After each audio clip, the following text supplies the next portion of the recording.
have access to the handset, then it should not just be a recognized degree, but it should be a degree, either a management degree, because you're talking about a manager. You know, if you have a theology degree, then how does that relate to sports and the management skill that is needed?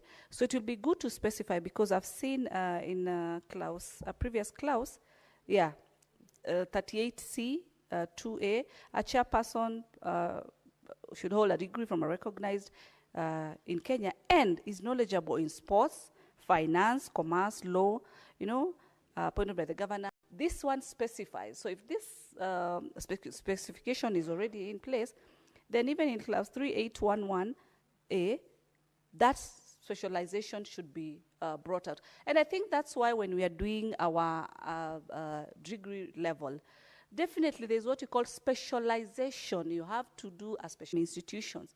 They continue nurturing their talent. I've listened to Senator Sosi when he made a point in terms of buildings, you know. We do not need, you know, how you pass a knowledge, it doesn't mean that you need to be confined in specific rooms, in specific spaces. The skill knowledge should be passed by, of course, the relevant qualified personnel, and the people who are receiving the same knowledge and skills should be ready to receive that. What am I trying to say? We have our learning institutions. Case example, the primary school. Like here in Nairobi, you know, we have over, 100 primary schools, there's high schools. When schools have closed, especially during the April, August, December holidays, these schools, these rooms are just not utilized. It will be the best time when this bill passes, like we can start with our own public institutions for these academies to take place. These learning institutions can be utilized. Even the universities, even the technical institutions can be utilized to kickstart their academic sports center. We don't need to wait until there's funding. We build big institutions, big rooms here and there. We can start with what we have. We have classrooms, and those classrooms can be used, especially during the holiday period of time. Mr. Speaker, I've looked at also the bill which talks about protection of the minors in sports. It has covered it well, because you find that young people are coming up, but at times they do not have a guardian, an older person who can be able to guide them, an agent who's qualified and who has the same ambition with the academia in matters sport. You find that young talents, at times, they start very well, and at some point, they lose it. One of the reasons could be, of course, mismanagement, poor management. And there should be thorough scrutiny, even when these managers are the ones helping these young people to enroll in this sports field. They should be genuine. They should be having the same vision and the same goal with the minor who's talented to be able to perform the different sports activities. At the same time, Mr. Speaker, there is the issue of the mental health cases. We've seen sports whereby people have engaged in different sports, like the boxing activity, whereby after some time, someone is not even able to focus, is not even able to continue this normal life.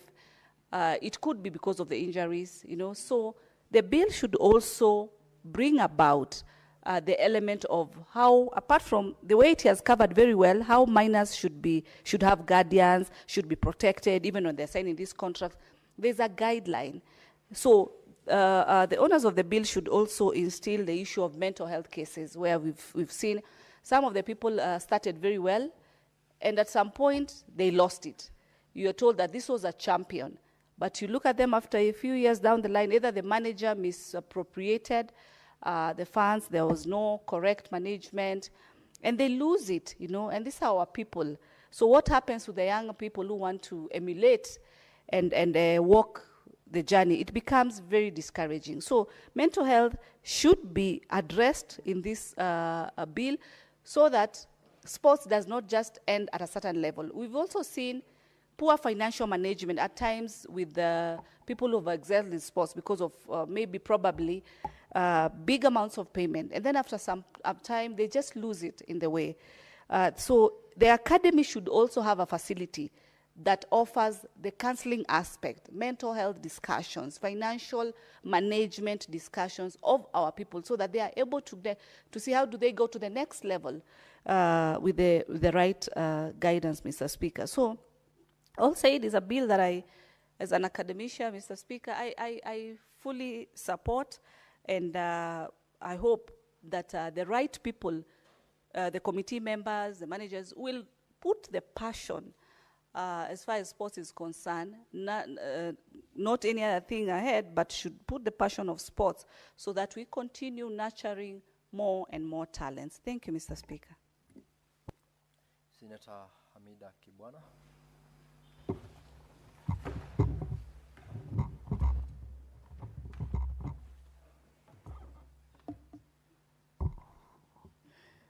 Thank you, Mr. Speaker.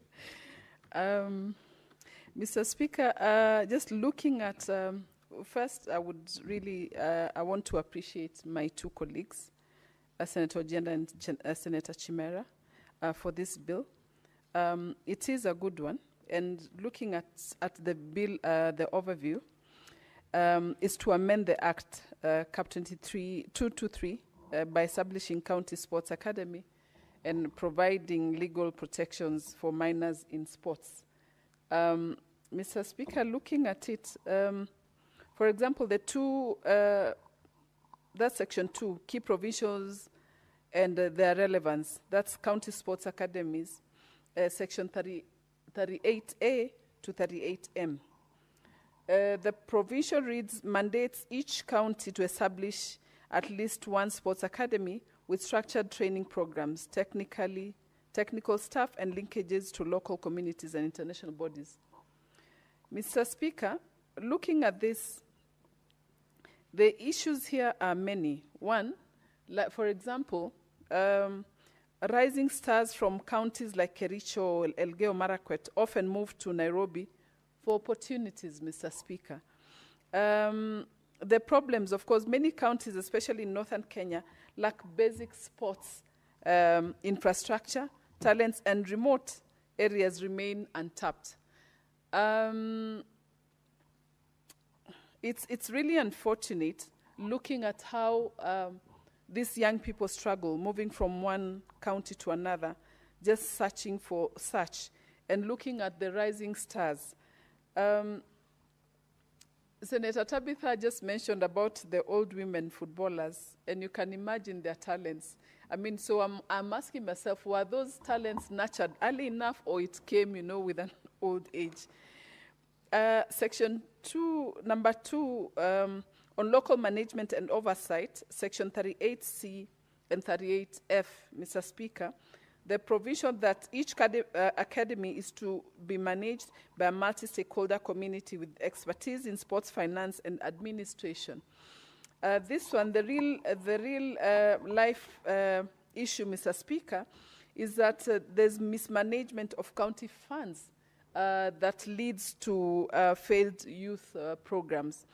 Then it's never structured in a way that, you know, it can be oversight and can be enhanced with transparency and accountability, Mr. Speaker. Number 3, on inclusion of persons with disabilities, Section 38B 2A, that's on academies, provision on academies must accommodate persons with disabilities. The problem here, Mr. Speaker, is that Kenyans Paralympic athletes often face despite the international success. It impacts, it promotes inclusivity and aligns with constitutional mandates, Mr. Speaker. Then on protection of minors in sports, Section 54A, 54 to 54F, that's a protection against abuse.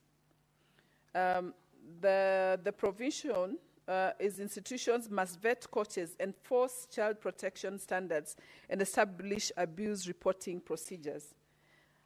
These allegations, Mr. Speaker, on this, looking at this case, allegations of abuse by coaches in football academies in Nairobi the impact is that it will establish accountability and professional standard. So we have many challenges out of this, Mr. Speaker. I would like another amendment on education guarantees 54B. The minors must have access to basic education, even in residential academies. The real-life link, Mr. Speaker, the problem is the young athletes sometimes drop out of school hoping for trials abroad. But then here, the impact will be to prevent exploitation and ensure fallback options, Mr. Speaker. Number 3 is contractual protection, 54C to 54E, Mr. Speaker. These contracts, as under the provincial, involves minors must be signed by guardians and only valid from age 17. Agents must be accredited. In such cases, Mr. Speaker, there's scam cases, fake international trial offers, conning athletes.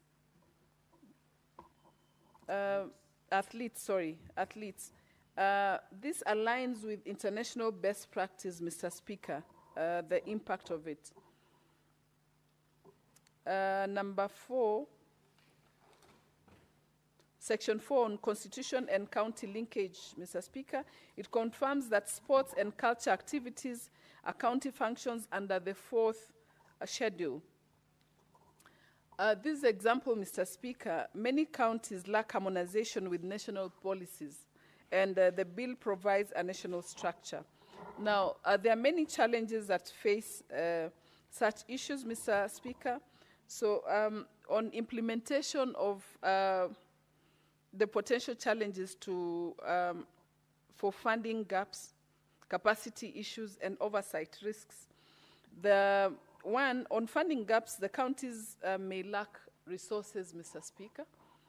On capacity issues, there's scarcity of skilled personnel. And oversight risks, the possibilities of nepotism or mismanagement, Mr. Speaker. My recommendation on this, Mr. Speaker, is to ensure conditional grants from the national government to support academy rollout. Mr. Speaker, also we always hide under capacity building, but then I wonder whether, because you find most of the funding or most of the grants actually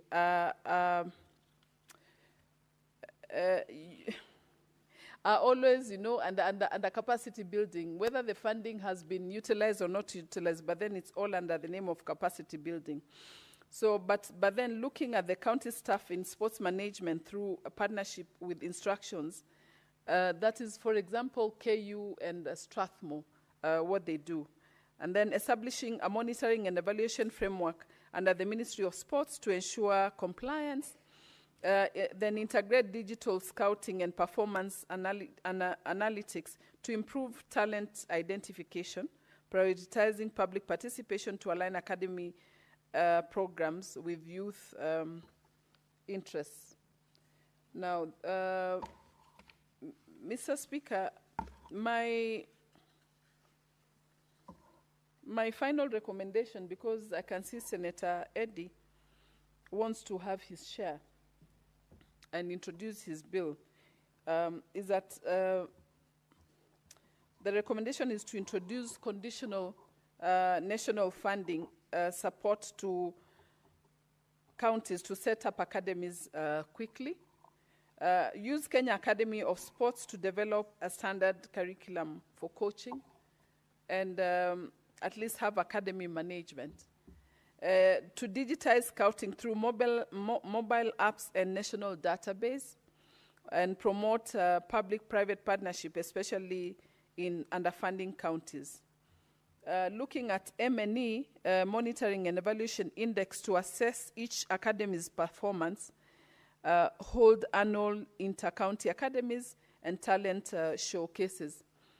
Mr. Speaker, I'm looking at also socializing these young young souls, just having the social. I remember during our days, we had the time to play kati, netball, that footer,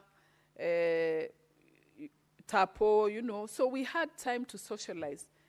But this, looking at this young people nowadays, they hardly have time. They only have time with their phones.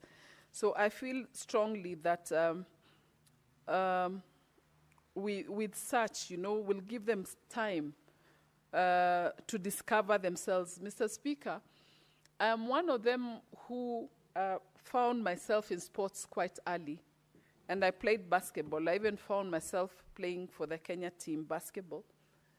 And now I'm the most valuable player in the Senate, playing basketball.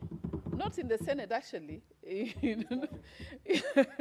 Playing basketball. So I feel seriously these talents should be nurtured early enough. And I started while I was still young. Mr. Speaker, this seriously will also support that early talent identification and nurturing. It will allow those athletes at least to be discovered early, professionally, and be given better career pathways. Mr. Speaker, in universities, you realize even in sports, you find our young people who are in international universities, they find themselves getting scholarship.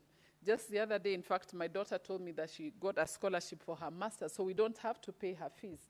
Just because, she involved herself in some curriculum activities and sports. So I feel seriously it's a way of getting our children to.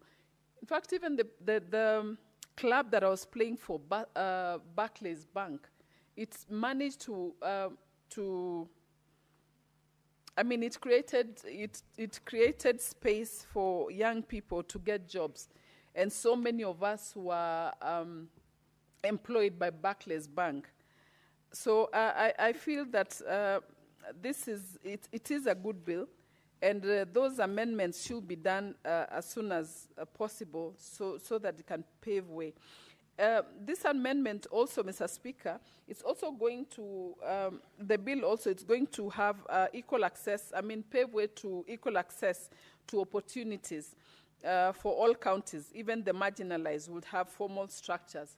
So we are talking about when you have someone from Northeastern, will have the same support system as a person in Nairobi.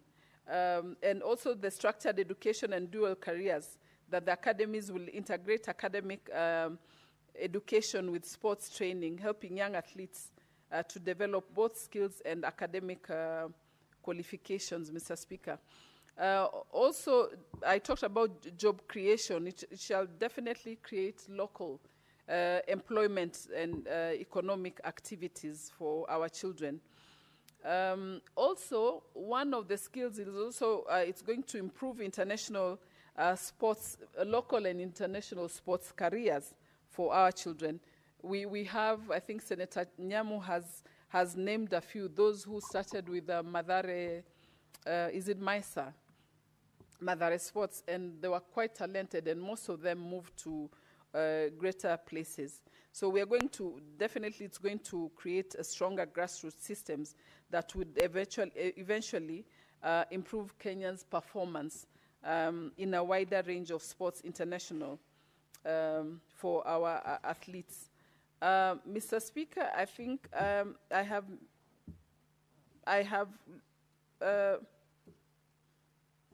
have done enough justice to this one, but then I really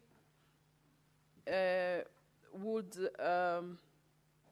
request or maybe urge my colleagues to, I hope they were here to hear such our amendments and to take them into considerations so that at least it will nurture our young people. Mr. Speaker, I support the bill. Thank you. Senator Hamida, they will definitely get a copy of the Hansard, and what I would urge you to do is to interest them so that they do so and introduce the amendments. But in the event they don't, you can as well introduce them as a member. Remember, you still have an opportunity at the Committee of the Whole. Senator Eddie.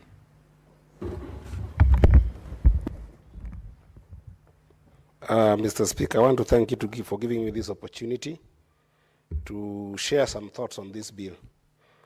Mr. Speaker, right from the start, I want to say that this is a bill that is well motivated. Well motivated because we have seen the place of sports academy or sport academies in the globe that certainly, as a country, we need to start emulating. And Mr. Speaker, there is no doubt that sports has become one of the biggest employers, both directly and indirectly, Mr. Speaker. Biggest employers because today we have got journalism that is just based on sport journalism. Today we have got economies that are thriving because of sports, whether you think about creative economy, where artistic elements like jerseys that people use in sports or any other materials that are attached with different clubs, Mr. Speaker, are tied to economic gains. And Mr. Speaker, if you think about the entertainment industry today, you'll find that they thrive on the basis of sports, Mr. Speaker. In fact, I can argue that probably what Europe, and specifically Britain, exports the most into the continent of Africa is probably sports. Because if you look at the English Premier League, Mr. Speaker, as well as even other leagues like the Champions League or the Spanish La Liga league on football front alone, Mr. Speaker, you'll find that the related economies that come with this sport as an industry, Mr. Speaker, is such a big opportunity for employing young people. So the intent of the bill, in terms of just creating opportunity for economic wellness for young people in this country, is indeed one that warms my heart. I know that the authors of the bill have also seen the bill from an angle of being able to deal with a myriad of issues that comprises social problems that we face with our young people. Things like drug abuse and other form of idleness that lead our young people to things like crime in their neighborhoods. This is indeed, Mr. Speaker, a very warmly welcomed vision cast upon this bill. However, Mr. Speaker, to want to think that academies can be run by counties, Mr. Speaker, I think would be a big challenge. It's an outstretch. In fact, I really wish, Mr. Speaker, that the authors of this bill were in these conversations, because sometimes it's very difficult to go back unanswered and sometimes listen to what members have said about this bill. Because, Mr. Speaker, if you want to start thinking about sports academies in the country, the first thing you must ask yourself is that, who do we want to compete with? Do you want to compete with ourselves who do not have sports academies? Or do you want to compete with countries that have made strides in terms of having properly run sports academies? Because sports in itself is such a big area, but also a very small area in terms of opportunity that you can get to for young people. If you think about it, Mr. Speaker, think about the clubs that are playing the Premier League. There are only 20. If you think about the clubs that are playing La Liga, there are only 20. If you think about any top clubs that you think about in the world that are playing any leagues in those respective continental programs of sports, they are so small so that it is very difficult for young people to make it to be able to play in those sports academies. I mean, in those major clubs.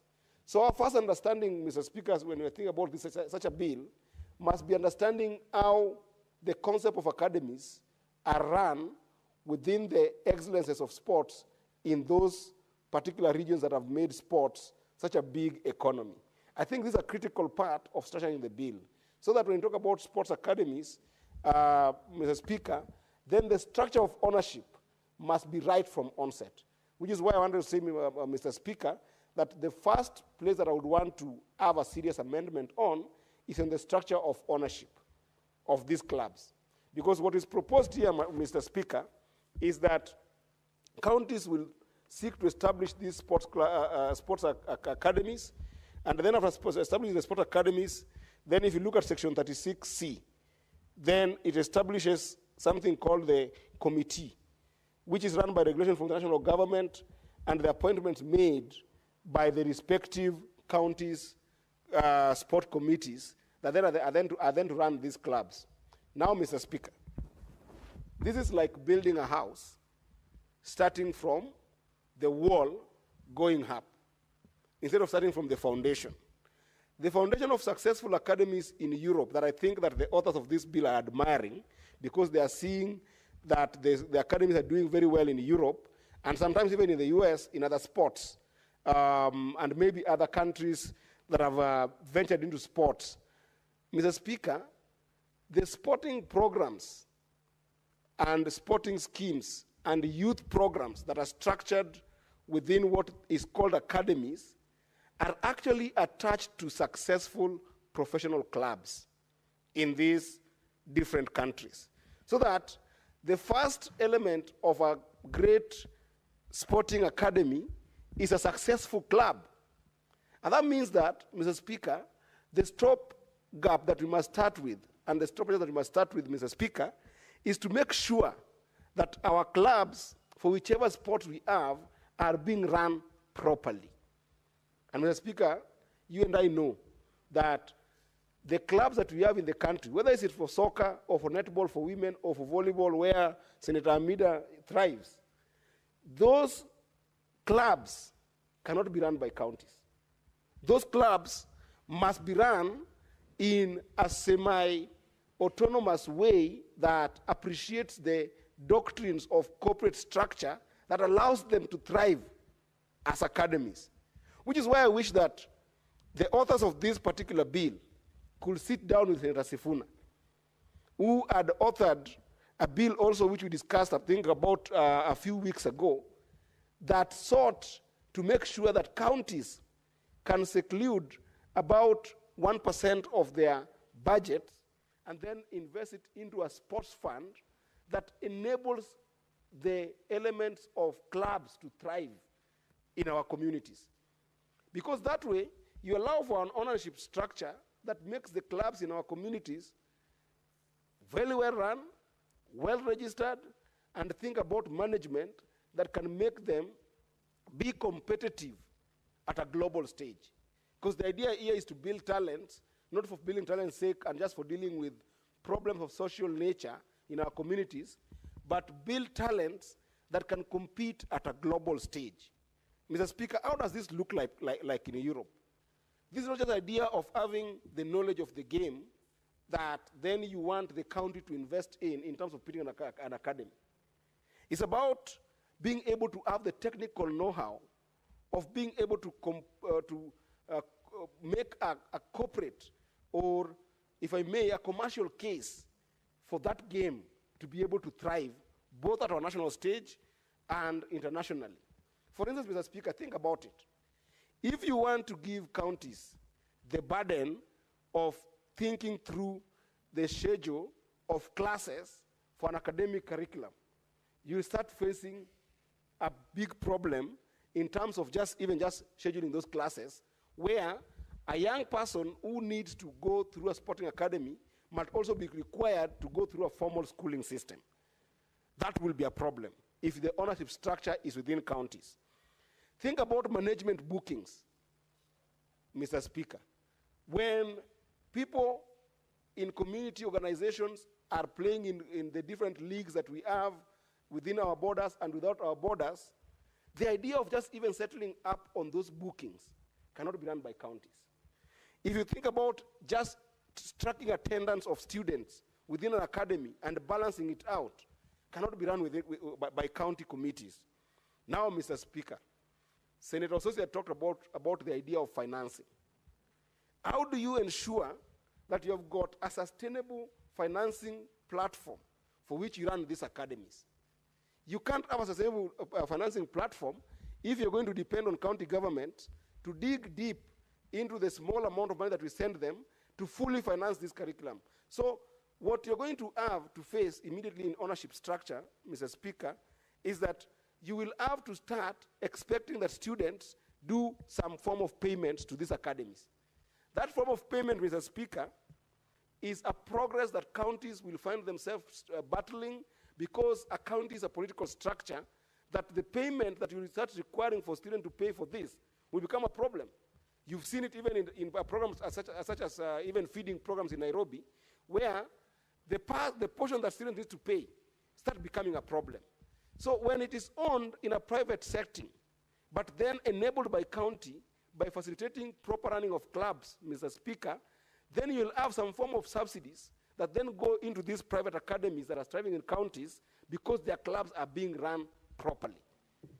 So, Mr. Speaker, I'm talking about this ownership structure that must be predicated upon proper running of our clubs, proper running of Gor Mahia, proper running of Shabana FC, proper running of the Police FC, proper running of even the volleyballs that we are seeing in the country, run by amazing women in the country, Mr. Speaker. If you think about sports, Mr. Speaker, the counties will be confronted by either developing proper facilities for these sports or renting those facilities. The recurring budget in that, Mr. Speaker, will be so humongous that the counties won't even be able to manage. Now, the bill here proposes a management structure that is ordinary. Basically, get somebody with degree that then can be able to run and manage this club just like you are running any other county entity that is established under PFM Act, Section 184. Mr. Speaker, if you do that, how can you guarantee quality and valuable time for the athletes that you want to invest in to compete at a global stage? It will be very difficult. So, Mr. Speaker, the overall comment that I'm making here for the owners of this bill, and I'm glad that Senator Chimera has just walked in, is that this bill must be reviewed within, starting from the ownership structure that allows the clubs to put a scheme that allows young people to be able to engage in sports.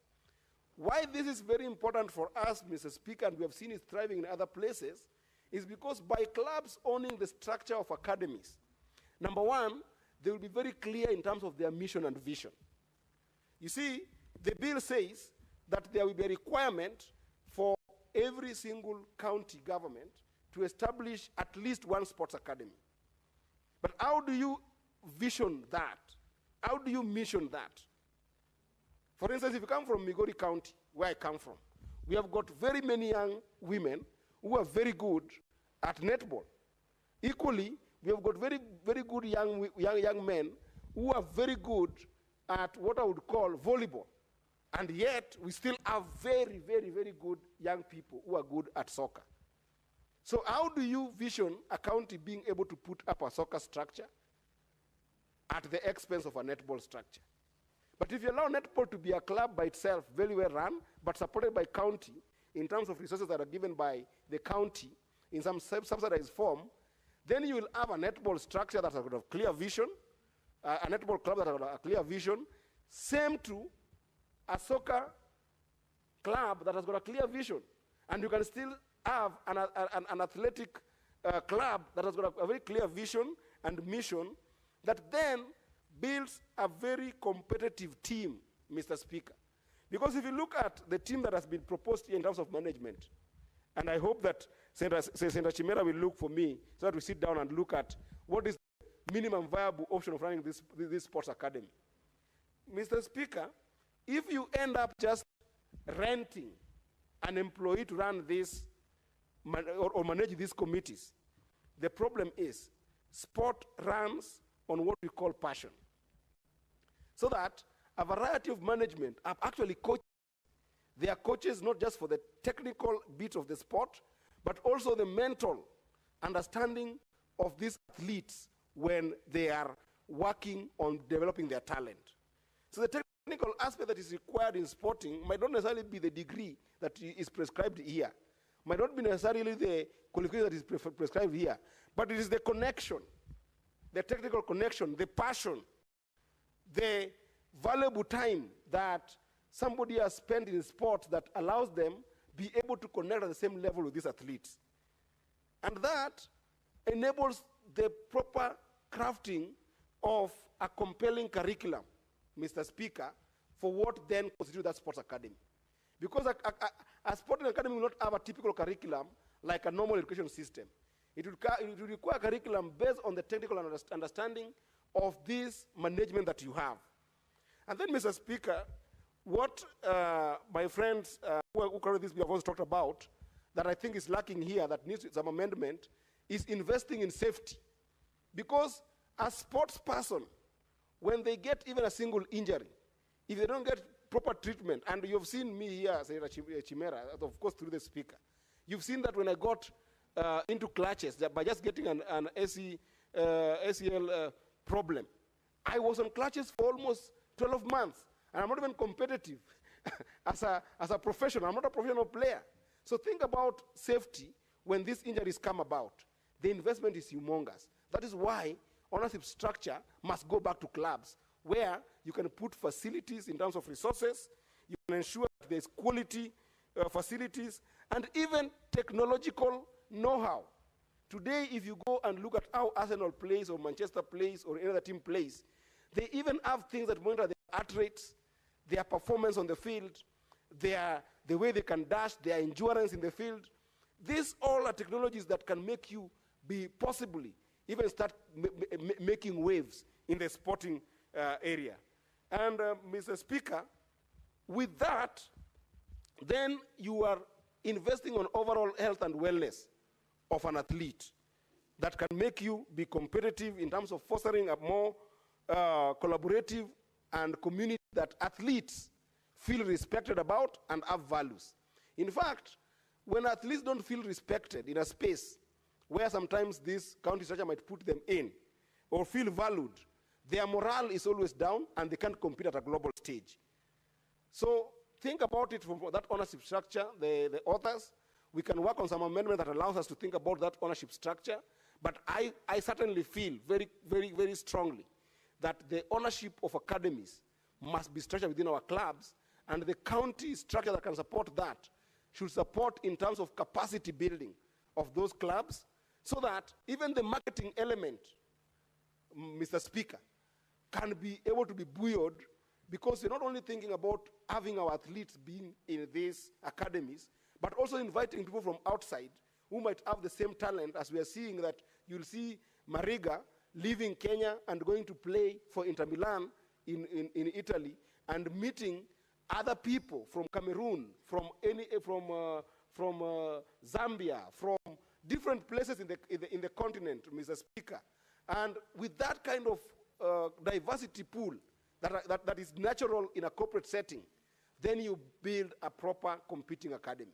Then you can be able to market these academies and compete at a global stage. Otherwise, Mr. Speaker, I think this is a brilliant idea, it's a brilliant intention, it's a brilliant motivation, but must be informed by the science of sport, by those countries that have made strides within the domain of sports in general, and for me, soccer in particular.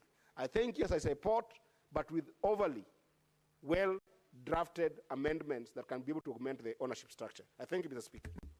Thank you, Senator Eddie. Now, Honorable Senators, Senator Gloria, you're putting in a request. I do not want to take it to mean that you want to speak to this bill.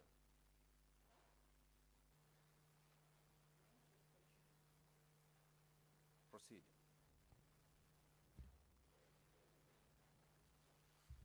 Thank you, Mr. Speaker. I rise to support this bill, Mr. Speaker. Mr. Speaker, I know that many people imagine that we don't know much about sports, but Mr. Speaker, we are mothers of sons who are actually sportsmen, who play football, who are interested in understanding how they can even join the national, teams that are there, Mr. Speaker. So when I read about this bill and I looked at what is happening currently, Mr. Speaker, I realized that now more than ever, even as women, we have to come on board and support some of the things that have been listed in this bill. Mr. Speaker, there's always an assumption that Kenya, we don't know how to organize our sports, Mr. Speaker. The other day, when we had our team playing against at Nyayo Stadium, Mr. Speaker, I decided that I'm going to go and sit in the stadium, but not at the VIP section, Mr. Speaker, because I wanted to get the authentic experience of what it means to be in Nyayo Stadium where there's a match, so that you can feel, you know, the patriotic Kenyans that have come out to support our team, Mr. Speaker. And you could hear them saying, oh, I know so-and-so from the team. I know this player. We were in school with this player and that player. Oh, and you know, Mr. Speaker, one thing I appreciated in terms of our sports in this country, if there is a unifying factor in this country, Mr. Speaker, it is sports. So a piece of legislation like this that is actually going to ensure that from the grassroots level, we are going to have organized teams. We are going to encourage the youth from the grassroots level to, you know, join the teams and compete and bring that unity, Mr. Speaker. I want to say that I support this bill. And I want to also congratulate Senator Chimera, because I know, Senator Chimera, you had this bill was drafted by you, and I know that there was some input by Senator Sifuna. And I want to say that don't think that, don't leave us out when you're drafting these things. Ask us. Even us, we have some things we would like to add here and there. So congratulations, and I hope that this bill is passed so that our sons, I have a 17-year-old who wants to join the national team as a footballer, can be able to be the beneficiaries of this piece of legislation. Thank you, Mr. Speaker. Honorable Senators, there being no other member who is interested in contributing to the bill, I ask Senator Chimera to reply. Thank you.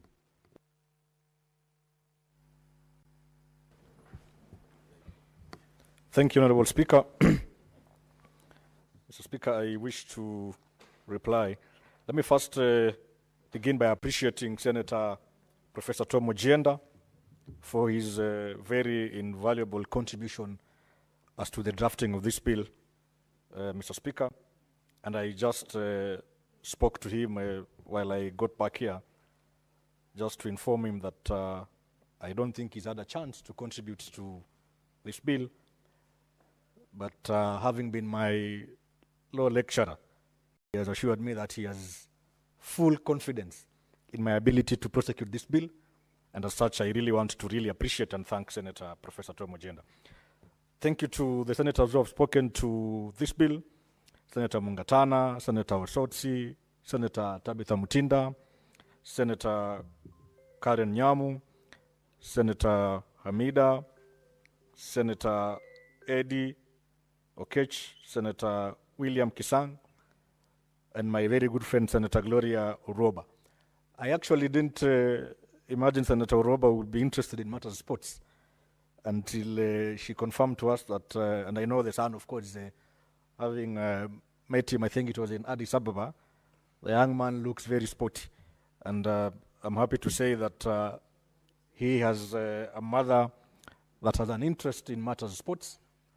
And I want to tell you, Senator Oroba, it's just not only a question of unifying the young men of this country, because I know you are very passionate about women, and the women agenda is close to your heart. This particular bill, by dint of its operation, when it becomes law, will equally unify very, very many women who is your greatest constituency.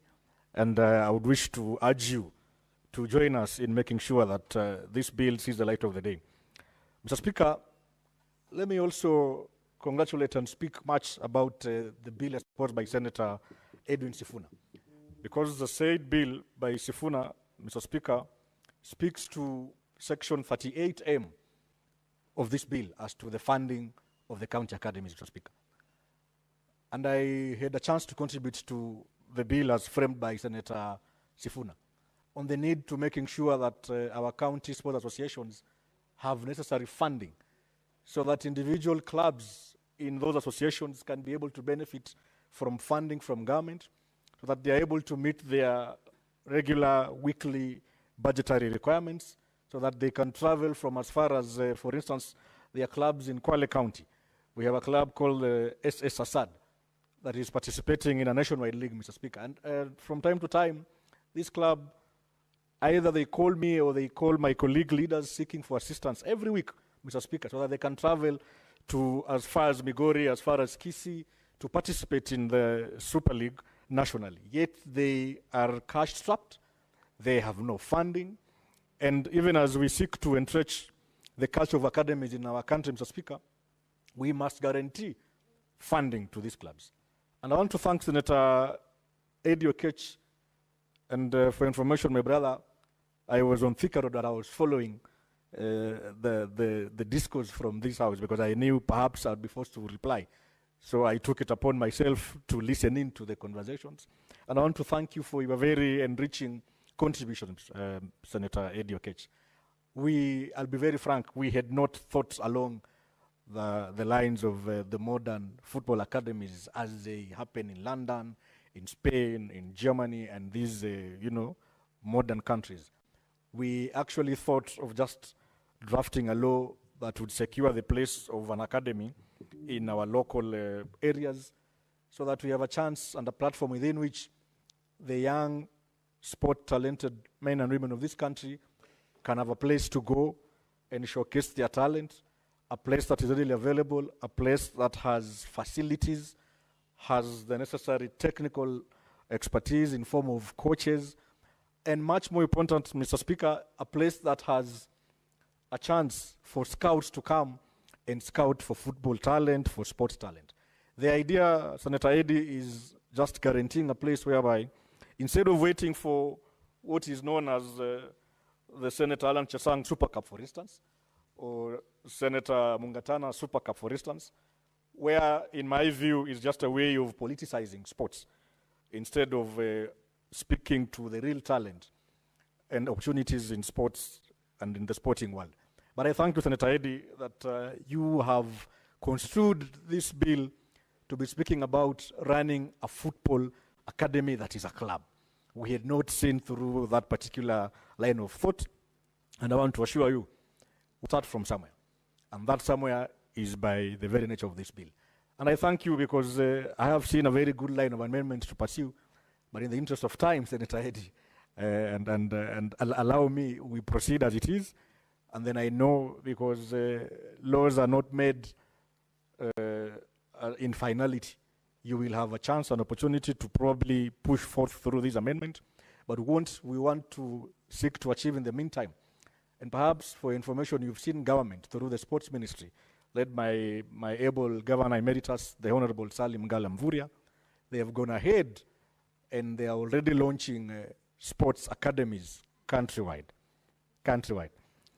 And in fact, when I had a conversation with the sports mandarins in that ministry, they informed me that the idea is to roll these academies in every constituency, Mr. Speaker. And here we are speaking about county sports academies, but the ministry and the government has seen the need to further devolve the same into constituencies. So then again, that would speak heavily on funding, that would speak heavily on matters management of the same, it will speak heavily on matters running the county sports academies.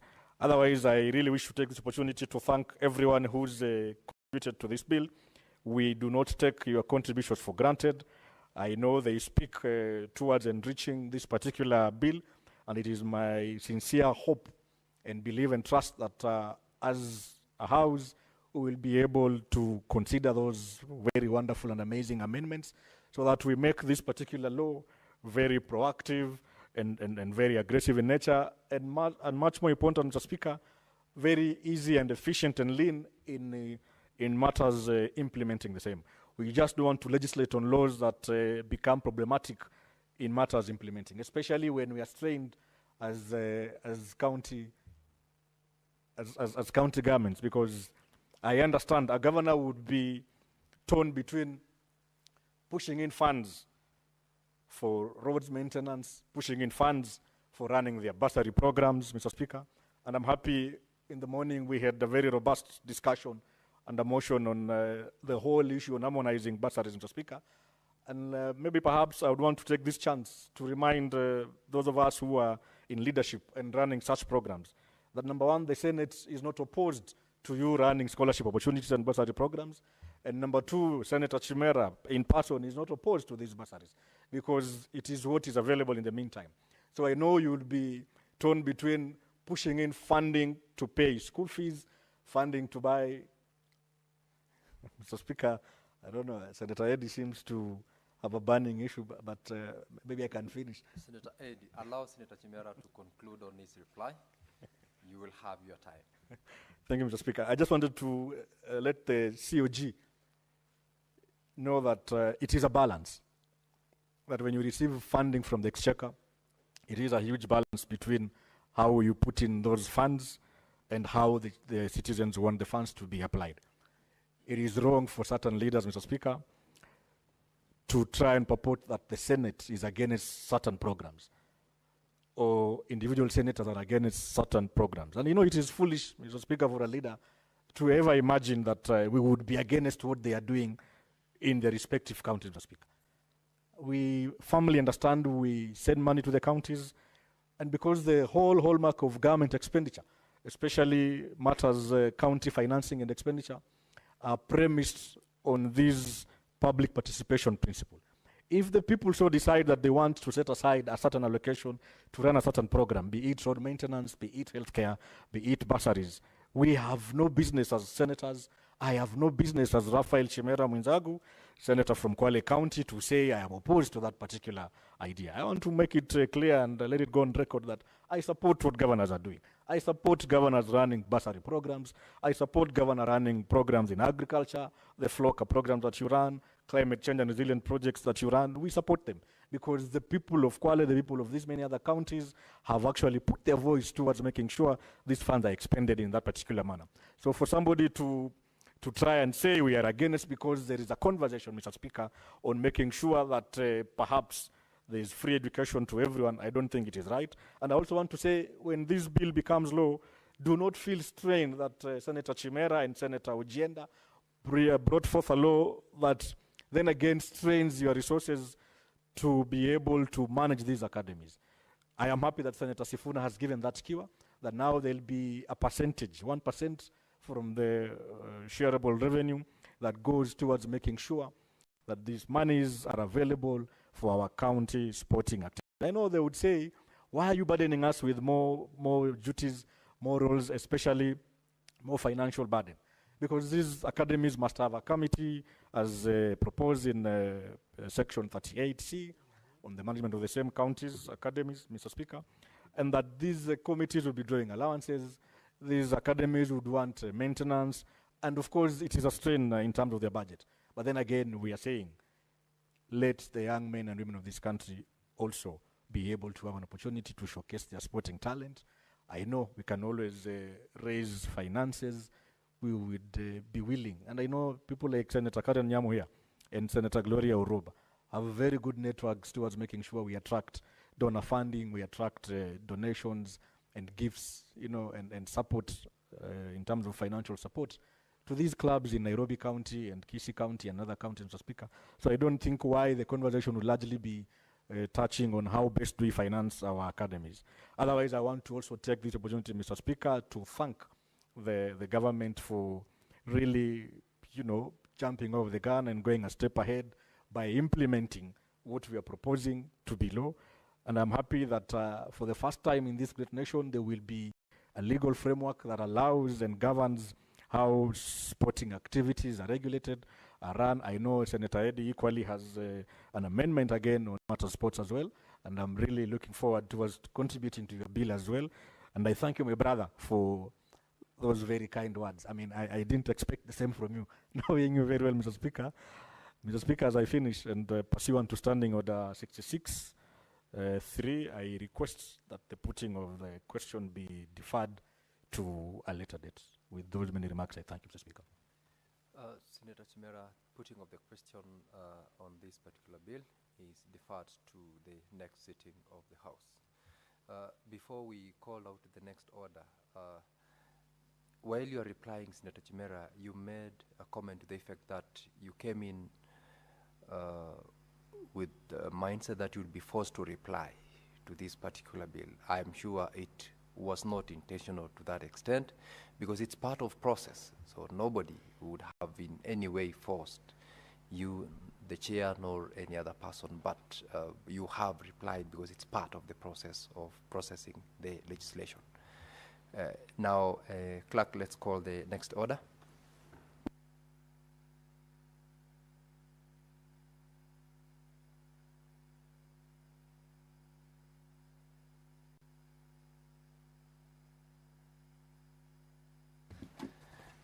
Honorable members, we shall defer order number 15, order number 16, and order number 17 to the next sitting when we have quorum to transact the bills on the committee of the whole.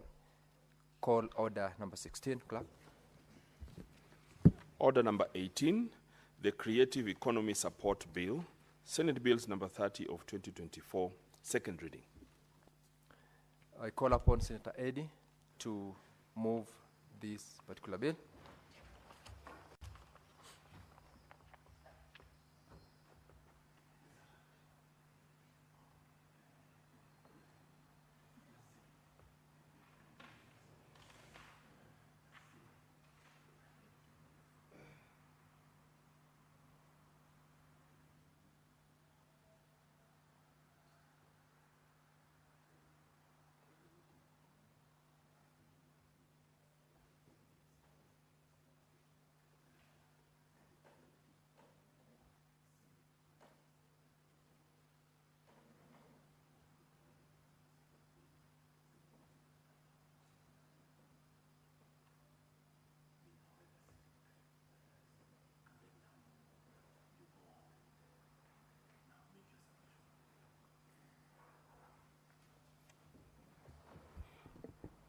Mr. Speaker, it's an honor to be back on this dispatch again.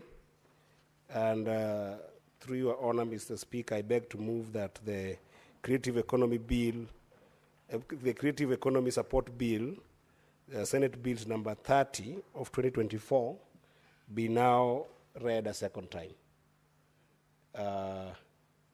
Mr. Speaker, it's a very big honor to move this bill, because the creative economy is an economy that has been very elusive to our country.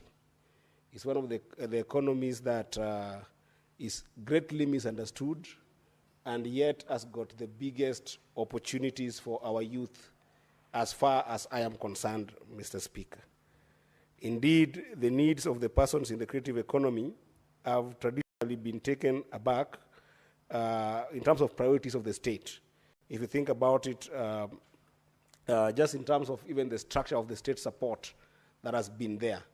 Just to begin with, Mr. Speaker, the creative economy is housed in the Ministry of Sports and Culture, when we know that the creative economy actually is a serious case for business. If you think about all the clusters that constitute the creative economy, be it music, be it the creative arts, be it publishing books, be it the performed arts. Mr. Speaker, the list goes on and on. But we have seen that there is an increasing, just misguided priority by the state, just by the start of how the state understands the creative.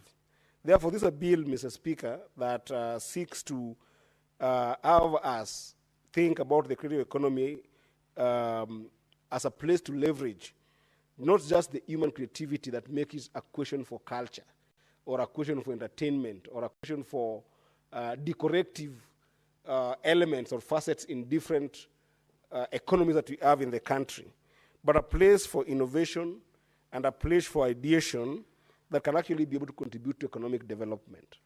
What I'm talking about here, Mr. Speaker, is there a possibility of the creative economy bringing us a proper, viable case for investment? Is there commercial viability in the broader aspect and the narrower aspect of the creative economy? This is what this bill seeks to create understanding of for us people in government, and allowing the creative economy to grow into an industrial sector that it should be, and that is amorphously currently. And this bill, Mr. Speaker, is essentially rethinking the idea of policy. Because what is lacking in the creative economy, Mr. Speaker, is what I would call industrial policy, whereby creative themselves don't influence or don't inform the action and inaction of our government in this country, be it the county government or the national government. Therefore, the citizens working in the creative economy, despite the fact that they contribute to the gross domestic product by creating employment opportunities, both short-term and long-term, in fact, even sometimes mid-term, because we have seen a number of places where the young people are running gigs here and there, or they are encapsulated in music, they are in the arts, and all these other places. Despite all that contribution, Mr. Speaker, they are still exposed to the vagaries of inadequate public policy. Mr. Speaker, they pay taxes as a result of their activities in the creative economy that they are involved in. Mr. Speaker, they contribute to our GDP in a variety of ways, but there's no investment in proper support that ensures that creative economy can grow. And Mr. Speaker, some of these things happen by the fact that the government is sometimes misinformed on what creative economy actually entails. This bill will seek to define that, what we think is creative economy. And that definition, therefore, will inform the proper housing of this creative economy. And Mr. Speaker, as you know, currently, as I said, the creative economy is housed under the Ministry of Sports, and culture, because people in the creative are not seen as the traditional areas of professionalism. They're not seen as the doctors or the organizations around what I would call lawyers, or the traditional industries where finance people are, medics are, engineers are. They are seen as sometimes by culture, people who might have failed in life, so that the creative economy has been left as an economy of the last resort. If you have failed in these other cultures, other cultural opportunities, or other traditional industries, if you fail to be a doctor or you fail to be a lawyer, like my good friend Senator Chimera, who is a very good lawyer, I got to realize when I went to Diani, runs a very good law firm. If you fail, if you fail to be a lawyer or you fail to be an engineer, then automatically you are seen as to just go into the creative industry. I'm imagining a conversation between young people like what Senator Oruba was talking about, our son who is 17-year-old, and then you tell your mom or your dad that, hey, mom, I want to go to become a musician. That can be a very traumatizing conversation between your mom and the son. Or, hey, mom, or hey, dad, I want to go and become a comedian, and I want to leave school to become a comedian. It will be a very big problem, a very big conversation. There's one comedian that I've followed for a while from South Africa called Trevor Noah. He actually had this kind of conversation with his parents, and they were very concerned I was going to be a clown, right? But if you look at the opportunity that's in that creative industry, it's humongous for young people. We must structure it right. And what this bill wants, for the first time, is to take it from the Ministry of Sports and put it in the Ministry of Trade and bring about the investment culture in it. Senator Eddy, you will have to stop from there. When the House resumes, you will have 53 minutes to continue moving your bill. Now, Honorable Senators, it's now 6:30 p.m. Time to adjourn the Senate. The Senate therefore stands adjourned until tomorrow, Thursday, 8th of May, 2025 at 2:30 p.m.